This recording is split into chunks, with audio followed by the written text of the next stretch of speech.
Hello guys, তোমরা সব দেখতে পাইছো আমি আসছি জঙ্গল দিয়ে ঘুরতে।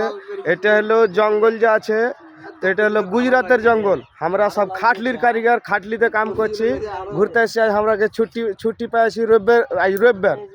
তো আমি হার কটি दोस्त আছে, কটি হার সাথে পার্টনার গেলা আছে। এতদিন তো তোমার কাহা কি চেহারা মানে কি হার दोस्तरকে দেখাইনি। বাকি আমি হার दोस्तरকে সবারই চেহারা সব তোমরাকে দেখাতে চাইছি, তোমরা দেখো। বাকি আর এখনি তক বিয়ে করিনি, বাকি আর মাল सबके झाकास पावे कि पावे ना তোমরা সব কমেন্টে এসে কইও। বাকি এখন দেখাচ্ছি হলো হাত দোস্তরকে ফেস রিভিল করবার মৌকা। আর এখন টাইম পেয়েছি, এখন ওরকে আমি পহলে থেকে কয়েছি যে ওর সাথে আমি ভিডিও বানতে গেলে আমি মানে কি যে পহলে পারমিশন নিয়েছি, পারমিশন হাঁকে দিয়ে দিয়েছে যে হ্যাঁ ভিডিও বানালে কোনো টেনশন নাই। বাকি এখন আমি যাচ্ছি ওর সাথে ভেট সেট করতে। সবটি দোস্ত চিকন চিকনে সুন্দর সুন্দর আছে। বাকি মাল কীরকম পাবে তোমরা কমেন্টে একদম লেখা পাঠাবে। তো চলে এসছি, দেখো সবটি দোস্ত তৈরি আছে, সবটি আসছে। এটাতে হলো অতনি দোষ আছে যে ও কাম করছে, সালার বেটাকে কাটাতে দিলে।